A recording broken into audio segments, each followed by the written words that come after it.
Para jamaah kaum muslimin dan muslimat yang semoga dirahmati dan disayangi oleh Allah. Assalamualaikum warahmatullahi wabarakatuh.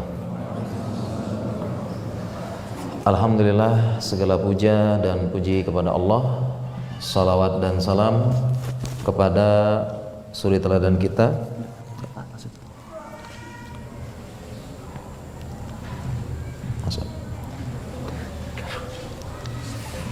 belum nyala. ya, kita tunggu. Ya, nggak apa, tunggu. Kita kan agak lama.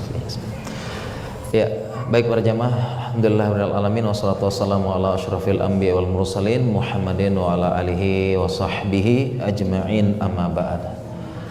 Para jamaah sekalian, insyaallah tema kita pada maghrib yang penuh berkah ini, tips para ulama manajemen waktu, produktif dan berkarya.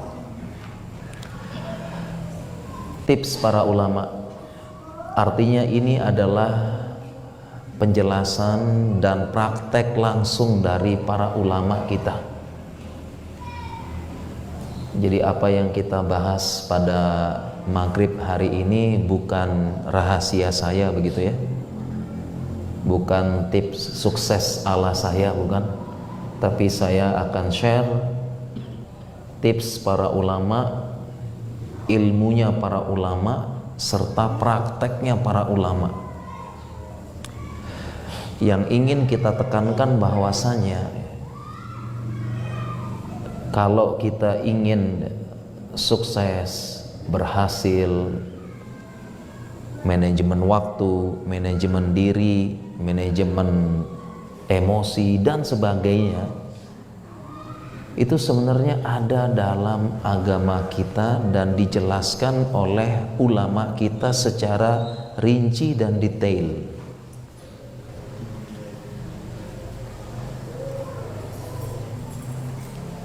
Dan kalau kita baca sirah beliau, mereka pun mempraktekkan gitu. Yang ingin kita sampaikan para jamaah sekalian, ya, sebelum kita mencari teladan, mencari inspirasi, mencari sosok yang dicontoh, mencari motivator gitu ya, di tempat-tempat yang lain, seharusnya kita kembali dulu kepada para ulama kita gitu. Karena sebagian kaum muslimin kadang-kadang bingung dan mencari contoh tokoh-tokoh yang lain gitu. Dan kita tidak melarang gitu ya, mencari motivasi, motivator, inspirasi dari tokoh-tokoh tertentu ya, tokoh ini dan sebagainya. Kita ambil kata-kata mutiara mereka, kita ambil quote pembangkit semangat mereka, itu sebenarnya tidak masalah selama tidak bertentangan dengan syariat. Tetapi bisa jadi gitu, sebagian mereka yang diambil kaum muslimin, pertama non muslim, yang kedua bisa jadi orang fasik, dan bisa jadi juga beberapa prinsip mereka itu bertentangan dengan syariat gitu. Nah, jadi yang ingin kita tekankan itu, kalau kita belajar lagi membaca sirah para ulama, kehidupan mereka, tips-tips, prinsip hidup, serta quote-quote, motivasi-motivasi, perkataan-perkataan mereka itu sebenarnya sudah cukup, sebenarnya cukup. Yang tentunya para ulama kita ini mengambil semuanya dari Al-Quran dan hadis, serta mencontoh Rasulullah Shallallahu Alaihi Wasallam bersama para sahabatnya dan generasi tabi'in serta tabi'ut tabi'in. Contoh itu yang ingin kita tekankan para jemaah dari tips ulama ini. Kemudian selanjutnya manajemen waktu. Manajemen waktu juga sama. Para ulama kita itu kalau kita lihat waktunya, subhanallah ya, mereka pintar mengatur waktu, para ulama. Dan perlu para jamaah ketahui, sebagian ulama kita mereka juga seperti kita. Ada yang mereka juga dulu berdagang, mereka juga dulu bekerja, bahkan sebagian ulama kita juga terlibat dalam jihad, peperangan.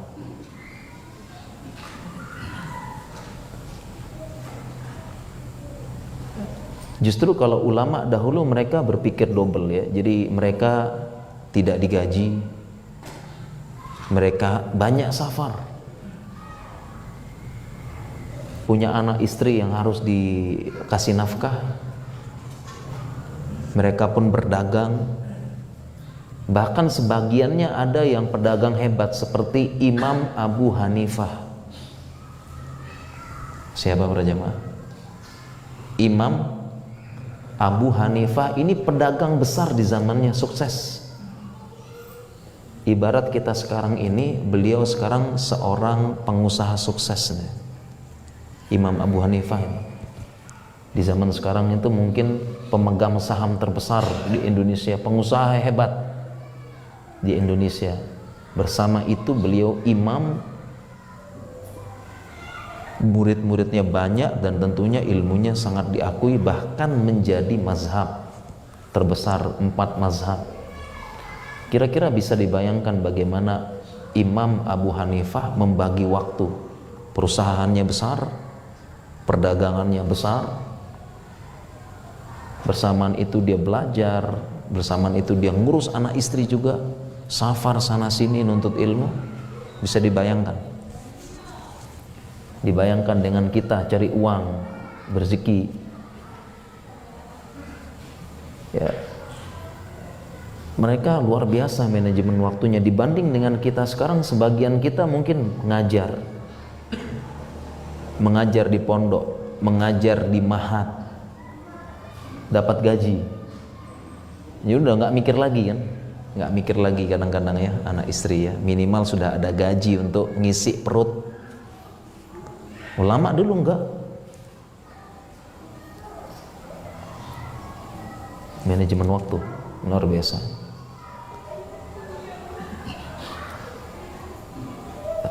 Kemudian kata-kata ketiga dari 7 ini baru kita saroh judulnya pelan-pelan ya, belum masuk inti ya para jamaah ya.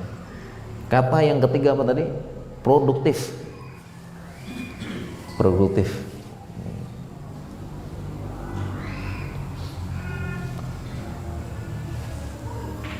Para ulama kita juga selain mereka juga sibuk, ternyata produktif, menghasilkan sesuatu. Karena ini perlu dibedakan antara sibuk dengan produktif jemaah. Kita ulangi, perlu dibedakan antara apa? Sibuk dan produktif. Karena ada orang yang dia, mohon maaf ya, sok sibuk tapi nggak produktif. Ada jemaah ya, sok sibuk tapi tidak produktif ya. Kalau ditanya kok kelihatannya sibuk ya, sana sini tapi tidak menghasilkan sesuatu hal karya, menghasilkan sesuatu yang bisa bermanfaat. Ada orang-orang yang sibuk tapi tidak produktif. Dia kalau kita pengen ketemu kayaknya sibuk banget, tetapi tidak produktif. Kenapa? Karena sibuknya hanya memikirkan diri sendiri saja. Kita minta waktunya sedikit nggak bisa, sibuk saya, tapi tidak produktif.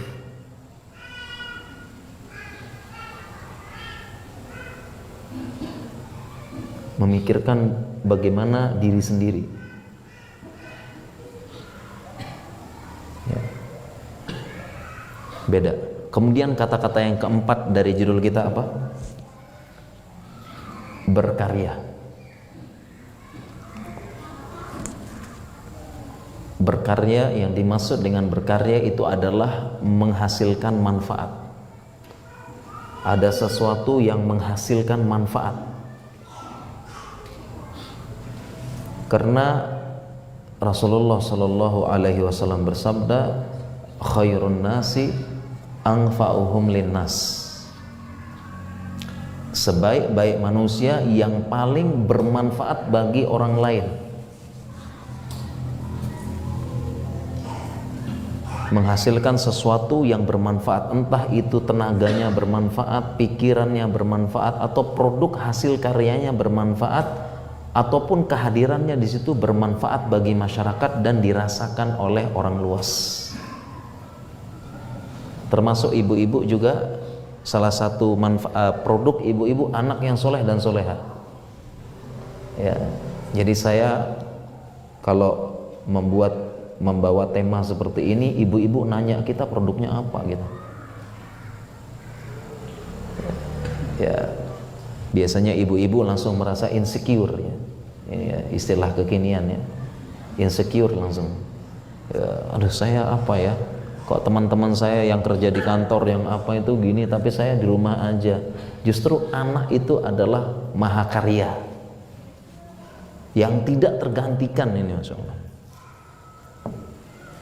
Anak-anak yang dan anak-anak yang seperti Imam Syafi'i, seperti Imam Ahmad, lahir dari ibu-ibu yang janda. Ibu-ibu janda lahir. Imam Syafi'i dari ibu yang janda. Ibu gurunya Rabi'atul Ra'i dari ibu yang janda. Menghasilkan imam, mahakarya itu. Dan tidak bisa muncul dari orang-orang yang dari ibu yang dia lebih banyak di luar rumah meninggalkan anak-anaknya. Nggak bisa muncul seperti Imam Syafi'i, Rabi'atul Ra'i, imamnya, gurunya Imam Malik dan sebagainya. Dan banyak para ulama dihasilkan dari para janda. Luar biasa. Itu juga mahakarya. Ya, itu penjelasan singkat judul kita. Kita bahas sekarang pelan-pelan. Manajemen waktu dari para ulama. Para jamaah sekalian yang dirahmati Allah Subhanahu wa taala. Manajemen waktu,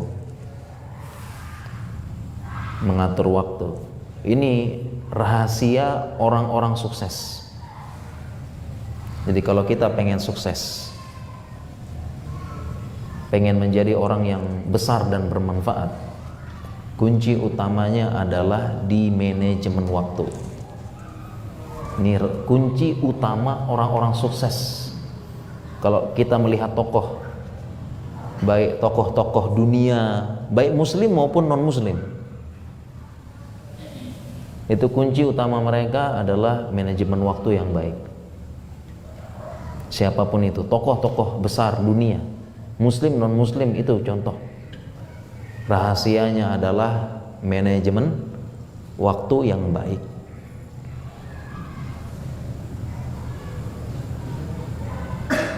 Mereka bisa mengatur waktu, mengatur ini dan sebagainya. Kalau enggak bisa jadi seperti itu.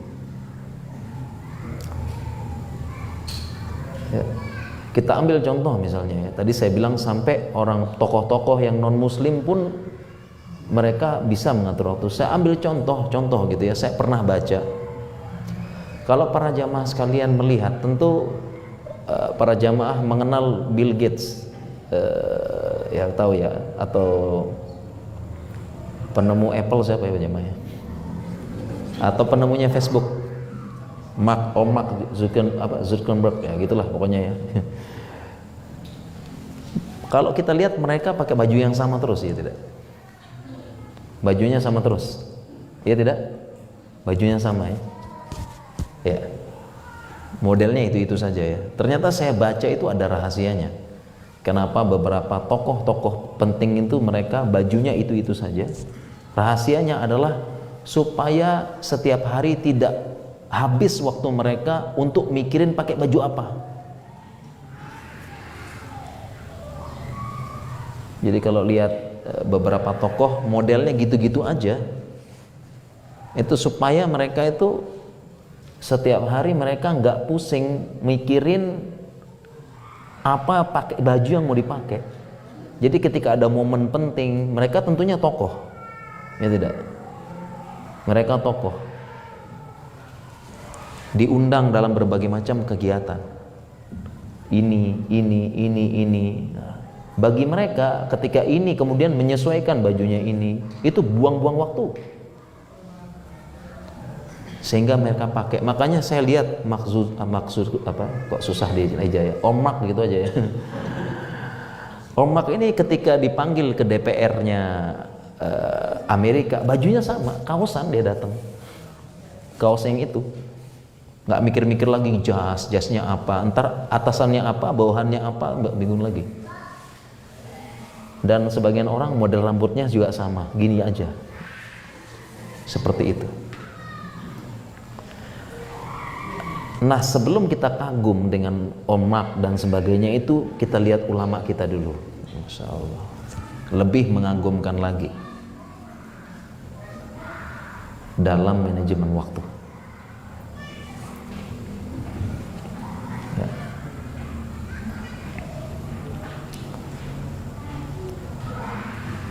Bagaimana para ulama kita mengatur waktunya? Ya. Mereka punya prinsip sama juga. Waktu itu berharga. Rahasia orang besar mengatur waktu. Makanya setiap negara, setiap bangsa mempunyai ungkapan-ungkapan untuk menghargai waktu, ya tidak ya? Seperti di Indonesia, misalnya waktu ada, misalnya orang Inggris, orang bule mengatakan time is cuan, menghargai waktu. Orang Indonesia mengatakan waktu adalah apa terjemah kalau Indonesia? Hah? Waktu adalah apa orang Indonesia? Ya, nggak ada Indonesia berarti nggak penting ya ini. Waktu adalah ya, yang berharga gitu deh ya. Waktu adalah pedang gitu ya.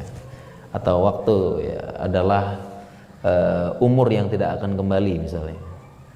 Dan orang Arab pun demikian mengatakan al-waktu anfasun la ta'ud, nafas yang tidak akan kembali, atau al-waktu kasaif, waktu seperti pedang. Saking pentingnya waktu ini, hampir semua itu ada menghormati waktu. Dan nggak usah jauh-jauh kita ya, mikirin, mohon maaf ya, misalnya kita cari filsafat Cina, filsafat mana ya, itu sebenarnya nggak masalah ya, tapi kalau ada yang lebih utama kenapa enggak gitu loh, ya kan? Ternyata agama Islam ini mengajarkan kita menghormati waktu, berharga banget. Dan ulama prakteknya begitu gitu loh. Menunjukkan waktu berharga. Dan dalilnya banyak jemaah. Kalau saya sebutkan waktu nggak cukup nih. Betapa berharganya waktu. Salah satu dalil yang paling mengena adalah Al-Quran, di mana Allah Subhanahu wa Ta'ala paling banyak bersumpah dalam Al-Quran dengan waktu. Jadi dalam Al-Quran Allah kan banyak bersumpah dengan makhluknya, dan itu boleh. Kalau kita nggak boleh ya. Allah bersumpah dengan wattini wa zaitun, wa turi sinin, dengan demi bukit Tursina. La uqsimu bihadzal balad, Allah bersumpah dengan negeri Mekah. Dari itu semua Allah paling banyak bersumpah dengan waktu. Wal asr, demi masa. Wad duha, demi waktu duha. Wal lail, demi waktu malam. Wasyamsi wad duhaha, matahari dan waktu duha, dan sebagainya. Dan kalau kita kembali ke pelajaran ilmu usul fikih ya, ketika Allah bersumpah dengan makhluknya, menunjukkan bahwasanya makhluknya ini adalah suatu hal yang mulia. suatu hal yang mulia. Betapa pentingnya waktu. Dalil sangat banyak. Ya. Nah, salah satu rahasia orang yang hebat itu dia salah satu prinsip manajemen waktu ya. Orang-orang hebat mereka sangat pelit ya, dengan waktunya. Ya. Mereka sangat pelit dengan waktunya. Jadi coba sekarang ya para jamaah, kalau ingin bertemu dengan tokoh-tokoh tertentu atau siapalah atau ustadz lah, kira-kira bisa tidak janjian dengan mudah? Bisa tidak? Gak bisa. Kenapa demikian para jamaah? Karena mereka waktunya berharga. Terlalu banyak agenda-agenda penting, terlalu banyak urusan yang penting, bahkan harus diselesaikan dengan segera. Sehingga salah satu rahasia orang sukses manajemen waktu adalah mereka pelit dengan waktunya. Apa para jamaah? Pelit dengan waktu. Jadi mereka itu sangat berharga waktu ini. Ya. Pelit dengan waktunya. Kita lihat, dan ini ulama pun punya prinsip dan punya ungkapan. Saya bacakan dari athar dari Hasan Al-Basri, beliau mengatakan, adraktu aqwaman kana ahaduhum asyahha ala umrihi minhu ala dirhamihi. Katanya Hasan Al-Basri, aku menjumpai suatu kaum yang mereka lebih pelit terhadap waktunya dibandingkan dirhamnya. Lebih pelit terhadap waktunya dibandingkan dirhamnya. Jadi Hasan Al-Basri mengatakan teman-temannya di zaman dia gitu ya, ulama-ulama di zaman dia itu kalau waktu pelit katanya, syuh bahasa Arabnya ya, syuh itu pelit. Wa may, dalam Al-Quran Allah berfirman, wa may yuqa syuha nafsihi, barang siapa menjaga pelit, terjaga dari sifat pelit,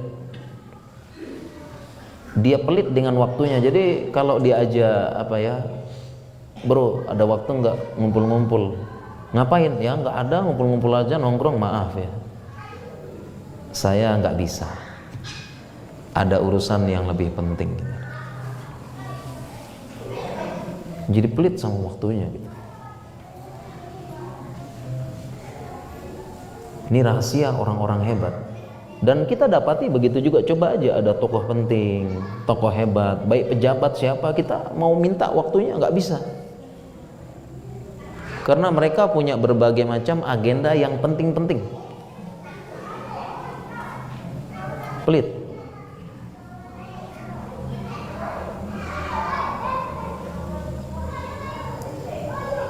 Dan juga rahasia manajemen waktu para jamaah sekalian, begitu berharganya waktu, kita harus punya prinsip ketika kita terlewat waktu kita dengan sia-sia dan tidak ada manfaat, tidak ada produk, tidak ada karya, dan tidak ada sumbangsih kepada orang lain, berlalu sia-sia, harus ada perasaan menyesal. Jadi harus ada perasaan menyesal. Tidak boleh tenang-tenang saja, santai-santai saja, seolah-olah nggak terjadi apa-apa. Jadi harus ada perasaan menyesal.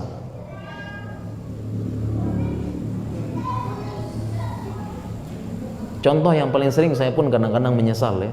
Paling sering adalah saya scroll sosmed, buka-buka WhatsApp, buka-buka gitu kan. Nggak terasa 1 jam, nggak kerasa 2 jam, 3 jam. Ternyata nggak ada manfaat ternyata ya. Cuma ngobrol-ngobrol biasa. Buka-buka berita yang tidak ada kepentingannya sama kita, tidak menambah wawasan, atau malah kepo, malah apa gitu ya. Nah setelah itu Harus ada perasaan menyesal. Waduh, ngapain itu? 2 jam sia-sia. Kalau saya gunakan untuk ini, begini, perasaan nyesal dulu. Ah, ngapain sih tadi? Nah, itu ya. Harus ada perasaan seperti itu para jamaah. Jadi nggak boleh tenang-tenang saja, tidak ada perasaan menyesal, tidak ada perasaan bersalah. Harus ada. Artinya kita menyesali, dan kalau bisa jangan keulangi lagi. Walaupun nanti pasti terulang lagi. Minimal ada perasaan bersalah, sehingga kita berusaha meminimalkan gitu loh. Dan ini menjadi prinsip ulama-ulama kita. Saya bacakan atharnya lagi. Jadi kalau nyari quote-quote itu nggak usah jauh-jauh. Nyari quote motivasi nggak usah jauh-jauh ya. Cari apa ya, ungkapan ini, filsafat ini, nggak usah.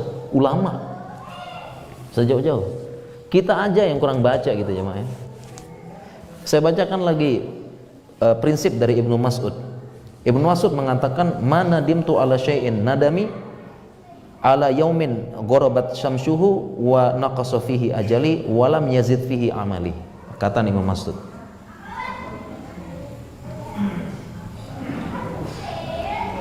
Apa kata Ibnu Mas'ud? Beliau mengatakan, saya tidak pernah menyesal kecuali dengan penyesalan yang satu ini, yaitu matahari sudah tenggelam, ajalku berkurang, ajalku sudah mendekat ya, ajalku itu berkurang ya, artinya umurku berkurang, dan amalku nggak bertambah. Jadi ini prinsipnya ulama. Jadi ketika berlewat waktu dia nyesel, aduh ngapain sih seharian saya gini, nggak melakukan hal yang bermanfaat, baik minimal untuk diri kita gitu loh. Nggak bermanfaat, nggak begini, kok sia-sia, kok kayaknya kosong gitu loh. Nggak ada perasaan menyesal. Jadi lebih baik ada perasaan menyesal nanti terulang lagi daripada santai, tenang gitu ya. Nggak kepikiran dan sebagainya. Minimal dengan perasaan menyesal tersebut kita akan berusaha perbaiki, berjanji nanti, oh enggak, ini nggak boleh terulang lagi. Saya harus mengisi dengan kegiatan-kegiatan saya yang positif. Ini rahasianya para manajemen waktu.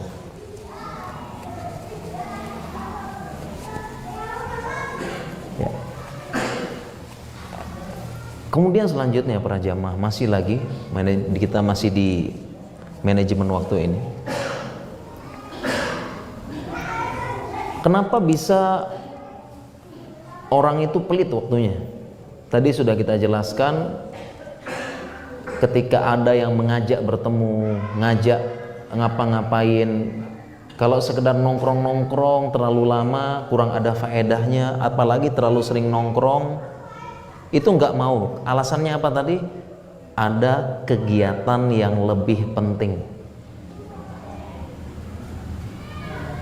Nah, rahasianya di situ, yaitu kita berusaha menyibukkan diri dengan kegiatan positif yang bermanfaat baik untuk diri kita maupun orang lain. Rahasianya di sini.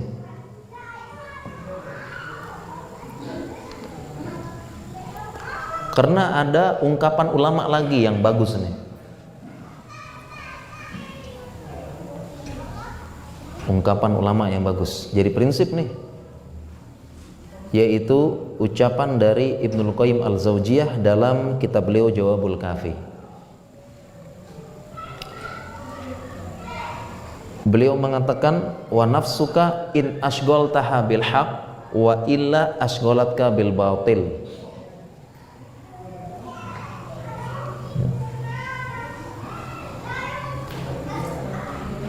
Ini prinsip bagus, dicatat bagus-bagus ya mak ya. Jadi quote, dan ini juga prinsip saya insyaallah. Katanya Ibnul Qayyim, jiwamu itu, jiwa kita ini, kalau tidak disibukkan dengan kebaikan, pasti disibukkan dengan batil, keburukan. Nah, itu aja. Artinya Ibnul Qayyim mengatakan kalau hari ini, saat ini tidak kita isi dengan kebaikan, katanya beliau pasti keburukan. Tidak ada tengah-tengahnya. Ya, pasti tengah-tengah, pasti keburukan. Mau bukti para jamaah nih ya. Ini termasuk saya juga nih. Mau bukti tidak? Nah, sekiranya kita sekarang maghrib ini tidak kumpul di masjid ini, bahas ilmu, bahas Al-Quran, menyebut kalam ulama, kira-kira maghrib ini kita ngapain tuh? Nah, jamaah. Contoh langsung aja nih. Maghrib ini saya ulangi, sekiranya maghrib ini kita nggak ngumpul di sini, kita tidak bahas ucapan ulama, tidak sebut ucapannya Allah, kalam Allah, tidak sebut hadis, kira-kira maghrib ini kita lagi ngapain? Kira-kira ngapain? Ini ngapain? Ya, ya jawabannya beraneka ragam gitu ya. Ya, beraneka ragam ya.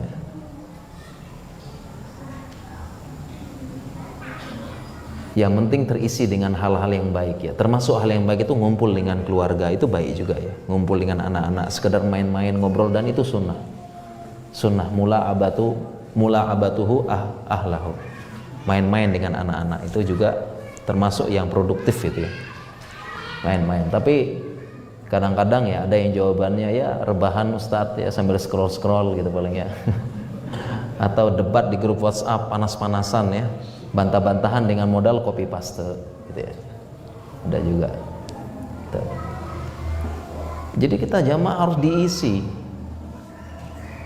Lalu bagaimana sehingga jamaah sekalian, kalau bisa kita sibukkan. Kadang-kadang jiwa kita ini perlu dipaksa. Jiwa kita perlu dipaksa kadang-kadang. Contoh, saya kasih contoh satu aja misalnya.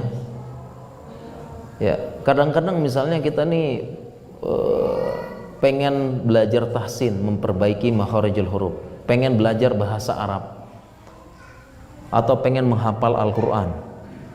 Kadang-kadang itu dipaksa ya, perlu. Dipaksa kadang-kadang ya. Kita daftar program tahsin 2 pekan sekali mungkin. Waktunya malam. Kita belajar bahasa Arab online atau dan sebagainya. Pokoknya daftar dulu.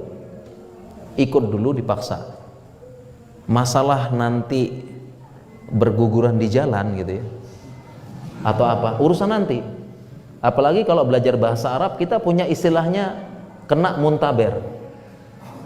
Muntaber itu mundur tanpa berita gitu ya.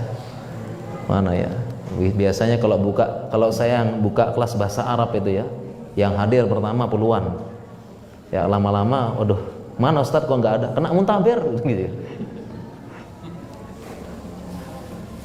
ya. Tapi para jamaah sekalian yang ikut bahasa Arab tadi dengan niat yang bagus, ikut pertemuan 1, pertemuan 2, pertemuan 3, minimal pernah kenal isim, pernah kenal fiil, pernah kenal huruf jar, huruf ma'ani, huruf mabani ya, 4-5 pertemuan gugur jauh lebih baik daripada yang gak pernah sama sekali dan tidak pernah terlintas sama sekali dalam pikirannya pengen belajar bahasa Arab. Jauh lebih baik. Jauh lebih baik para jamaah. Setidaknya dia yang belajar tahsin, makharijul huruf ya, memperbaiki tajwidnya, gugur terus, jauh lebih baik daripada yang nggak pernah sama sekali. Setidaknya dia punya jawaban di depan Allah ketika disidang nanti di depan Allah.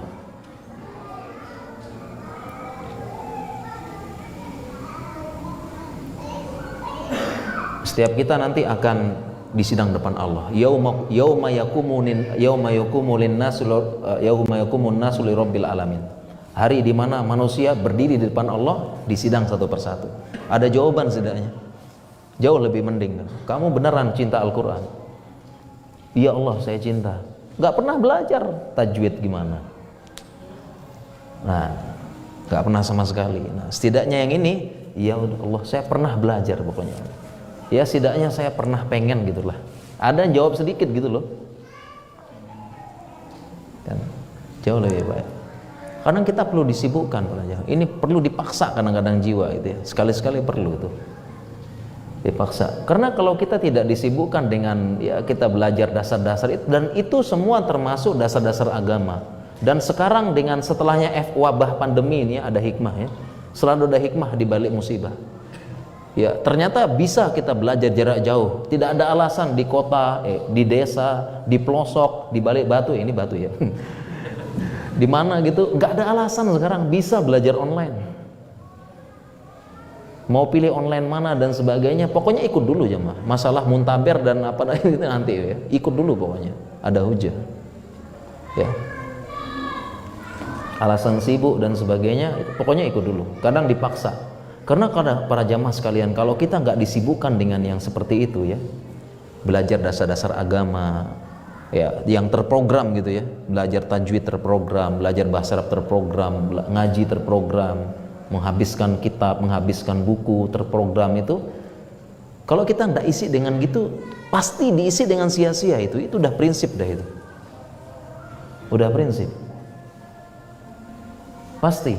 Kalau nggak nanti kita di rumah itu ya kayak ya nggak ngobrol, apa mungkin ibu-ibu kebanyakan gosip, curhat, apa dan sebagainya, bisa jadi ya. Ada programnya ibu-ibu yang terkenal namanya Gibah Taiman, ini juga sama itu bawa bapak juga sama, ngobrol, ngopi, dikit-dikit ngopi ya, ngomongin poligami, janda, enggak ya. Enggak. Habis waktu di situ kalau nggak diisi dengan kegiatan positif para jamaah. Habis, sia-sia itu, baik tidak bermanfaat untuk diri kita sendiri maupun orang lain. Sehingga kita perlu diisi itu, para jamaah, disibukkan. Prinsip tadi, wa nafsuka in asghaltaha bil haq wa illa asghalatka bil batil. Prinsip kita paham. Coba kita sibukkan, isi waktu, paksa, nekat daftar nggak apa-apa. Nekat daftar sekali gugur nggak apa-apa, ada jawaban sama Allah nanti. Belajar tajwid, makharijul huruf, supaya kita bisa baca Al-Quran dengan baik dan benar. Dan itu prinsip dasar banget gitu. Ya, jangan sampai kita belajar agama, debat nomor 1, baca Al-Quran belepotan, susah juga ya. Nah ini bahaya nih. Ya, seperti itu ya. Jadi kita punya prinsip gitu. Dan ini prinsip dari para ulama-ulama kita. Ya. Sudah azan ya Pak? Udah azan belum ya? Belum? Kita lanjut ya? Surah apa ya? Salawat ya? Kok udah azan itu ya? Kita gimana ya? Kita lanjut atau gimana Pak jemaah? Ya? Ya, azan dulu ya. Azan dulu, baik ya. Mungkin kita azan dulu ya. Silakan ya, fadhil dia. Ya azan.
ilaha illallah Muhammad Rasulullah sallallahu alaihi wasallam.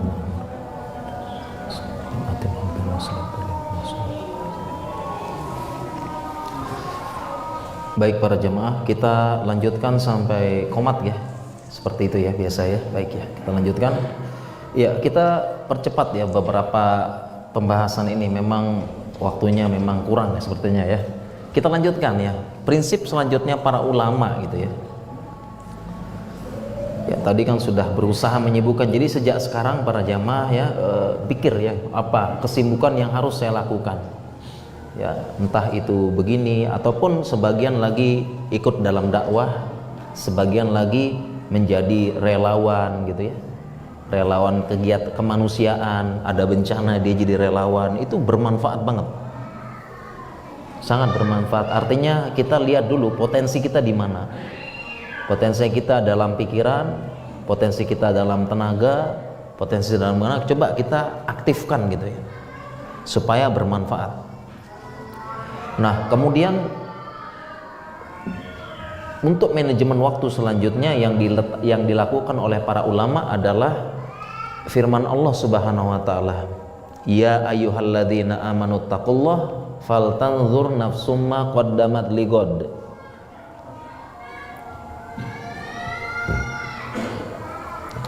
Wahai orang-orang yang beriman, perhatikan apa yang engkau akan lakukan esok hari. God ya, bahasa Arabnya God, besok. Godan, besok. Perhatikan apa yang kalian lakukan esok ya. Salah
besok.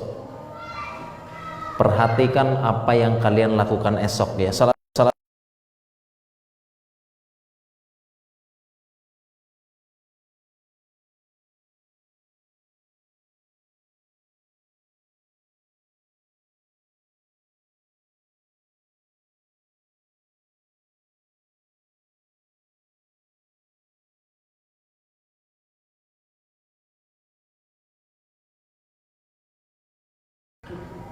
perhatikan apa yang engkau lakukan esok hari. Nah, di sini ada prinsip ulama dalam manajemen waktu, yaitu ketika kita akan memejamkan mata malam hari ini ya, mau memejamkan mata tidur, kita sudah tahu apa yang akan kita lakukan besok. Jadi agenda besok itu ngapain aja sudah tahu malamnya sebelum memejamkan mata.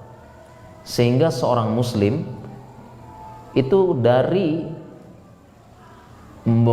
membuka mata sampai dia memejamkan mata lagi, dia sudah tahu apa yang akan dilakukan. Artinya habis subuh saya begini, habis jam sekian saya duha nanti saya akan ini, nanti zuhur saya akan ini, asar saya akan ini, maghrib saya akan ini, kemudian ba'da isya saya akan ini.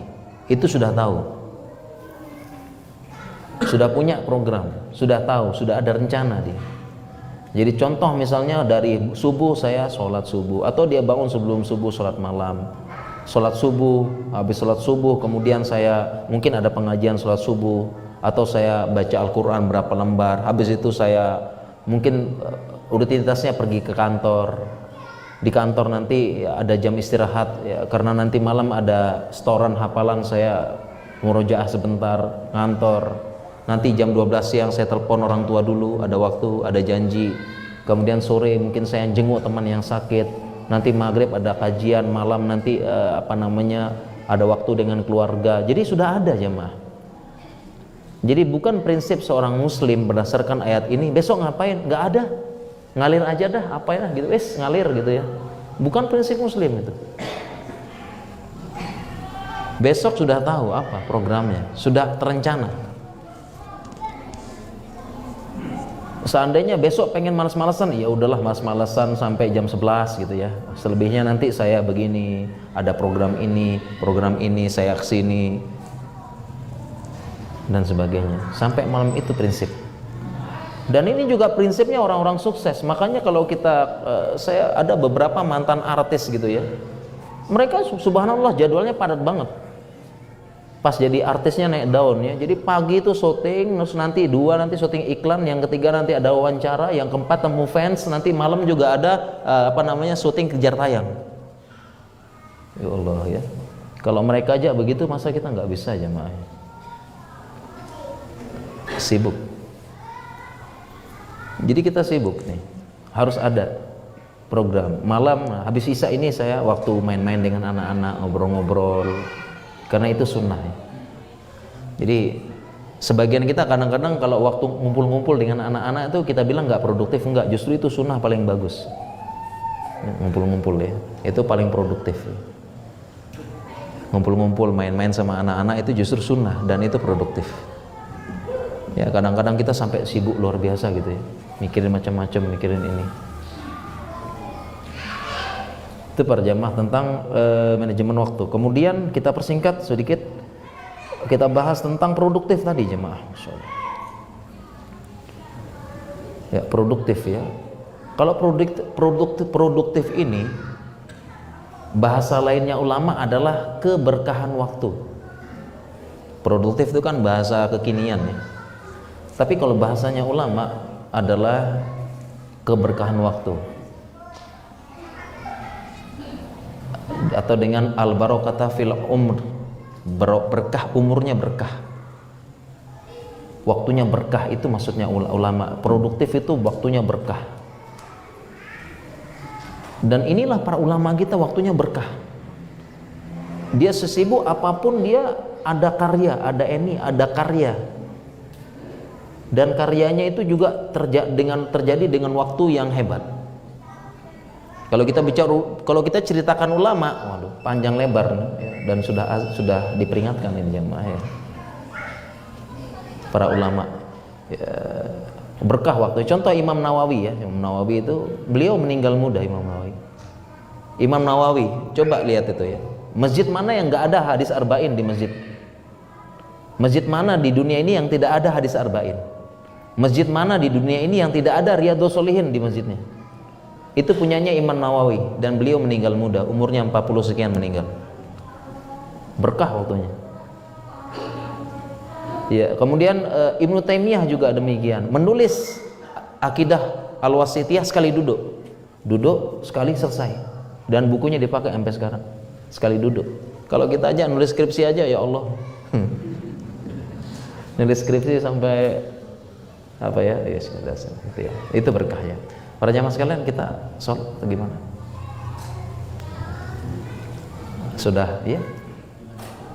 Gimana jamaah? Saya ini harus ikut tuan rumah ini, nggak boleh buat aturan sendiri. Ya, sudah cukup. Kita lanjut, nggak apa-apa jamaah? Ya, Nggak apa ya, ini jamaah yang mau loh, bukan saya. Kita lanjut sedikit aja jamaah ya, insya Allah ya. Jadi disingkat-singkat ya jadinya deh. Ini keberkahan waktu para jamaah. Dan keberkahan waktu ini, inilah yang membedakan kita dengan, yang membedakan orang yang beriman dengan tidak. Kalau orang yang beriman, kadang-kadang orang-orang yang beriman dia percaya dengan keberkahan waktu. Artinya waktu sempit, waktu sulit, tapi bisa gitu. Karena itu semua pertolongan dari Allah. Makanya kadang-kadang kita itu sampai bertanya-tanya kepada orang, kok bisa sih kamu kayak gitu, sibuk apa gini-gini tapi kok bermanfaat, ada karya, ada apa. Itulah yang disebut ulama keberkahan waktu. Keberkahan waktu, kok bisa ya dia seperti itu, sibuk gini tapi ini, nah itu namanya berkah waktu. Ulama begitu. Dan ulama nggak bisa dibandingkan jemaah dengan kita sekarang ini. Para ulama dulu itu safar jauh, safarnya nggak naik pesawat, booking terus tinggal di hotel, nggak. Safar ya, nempuh padang pasir, nempuh hutan, jalan dan sebagainya. Nggak ada ATM di tengah jalan, tawakal, bismillah. Habis dibekal, ada yang sampai jual bajunya, ada jual apa. Waktu berkah, nggak ada juga print, nggak ada PDF, nggak ada note, ya. Nggak ada, pakai kertas semua dibawa. Ada yang bukunya kehilang dan sebagainya. Ada ulama bukunya hilang, tenang, semuanya ada di sini katanya. Wes, berkah. Dia tulis lagi ulang, berkah. Kalau kita ceritakan ulama jauh dibanding dengan sekarang. Jadi itu maksud saya. Maksud kita adalah begitu. Sebelum nyari-nyari lain, ulama dulu lah kita lihat ya, contoh gitu. Jadi motivasi, inspirasi, dan inspirasi kita serta anak-anak muda kita. Sebelum mereka kagum dengan tokoh ini ya, kagum dengan tokoh-tokoh pahlawan ya, tokoh-tokoh Marvel, Spiderman dan sebagainya tuh, harusnya dia kagum dulu dengan kisah kepahlawanan para ulama. Linnas, sebaik-baik manusia yang paling bermanfaat bagi orang lain. Jadi patokan seseorang itu adalah manfaat. Perhatikan, ini diingat-ingat prinsip ulama kita, patokan kita itu manfaat. Jadi kalau kita ingin mengevaluasi diri kita, atau bahasanya kadang-kadang kita tuh butuh muhasabah gitu ya. Muhasabah fase kehidupan kita. Sudah berlalu 20 tahun, 30, 40 tahun. Jadi salah satu muhasabah kita ini, manfaat apa yang masyarakat rasakan dari keberadaan kita di dunia ini? Coba kita pikirkan. Apa yang sudah masyarakat, kaum muslimin, masyarakat, teman, tetangga yang sudah manfaat, yang sudah dirasakan dari keberadaan kita ini apa gitu. Karena tadi sebaik-baik manusia yang paling bermanfaat. Karena ada para jamaah orang yang kelihatannya hebat tapi nggak bermanfaat bagi lingkungan, nggak punya manfaat sama lingkungan.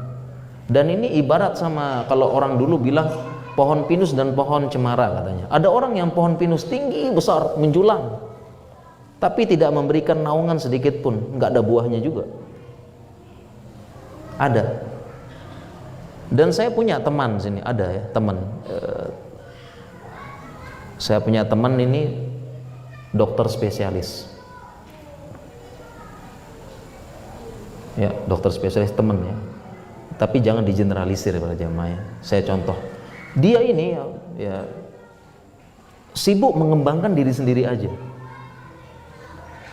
Sekolah yang tinggi, dokter tuh sekolahnya lama. Saya Pak, dokter MSc spesialis nih 12 tahun sekolah. Saya 12 tahun. Gelarnya, dapat gelar ini. Apalagi teman-teman saya yang doktor, konsulen, profesor itu lebih lama lagi. Jadi dia hanya memikirkan bagaimana mengembangkan potensi diri dan menaikkan derajat diri ya. Sekolah yang lama, praktek sampai malam, uang banyak, jabatan banyak, gelar banyak. Tetapi itu semua untuk dirinya sendiri. Memang dia hebat, pintar, jabatan tinggi, uang banyak, tapi untuk dia sendiri manfaatnya. Sedangkan sama interaksi dengan tetangga nggak ada, karena sibuk. Apalagi dengan masyarakat nggak ada, nggak mikirkan Apa sumbangsi ke masyarakat? Nyumbang masjid aja enggak. Sibuk. Begini, mikirkan diri sendiri. Jadi itu. Kenapa digandengkan produktif? Berkarya, bermanfaat. Nah, jangan kita seperti itu jamaah. Yang kita pikirkan kita aja lah, gimana kita kaya, punya uang, masyarakat masa depan bagus, kemudian nanti pensiun tinggal santai, nggak mikirin lain-lain. Masyarakat, apalagi mau mikirkan agama, mikirkan membantu agama Allah, nggak kepikiran sama sekali. Ini berbahaya karena Allah berfirman, in tansurullaha yansurkum. Apabila kalian menolong agama Allah, Allah akan menolong kalian. Enggak pernah kepikiran sedikit saham untuk dakwah. Pokoknya naik sendiri aja. Mikirkan. Itulah pentingnya produktif plus berkarya alias bermanfaat bagi orang lain. Para jemaah sekalian dirahmati Allah Subhanahu wa taala, waktu singkat ya. Mohon maaf sekali.